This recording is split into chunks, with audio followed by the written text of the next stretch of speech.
To use the SecuRam Bio Keypad to open up multiple doors on the safe, what you would do is first go ahead and log in using either your fingerprint or your combination.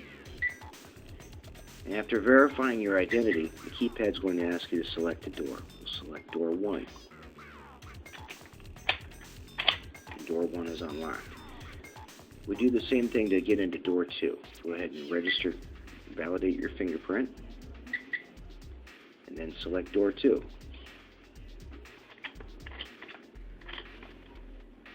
When selecting a door, the 1-2 button opens door 1, the 3-4-5 button opens door 2, the 6-7-8 button opens door 3, the 9-0 button opens door 4.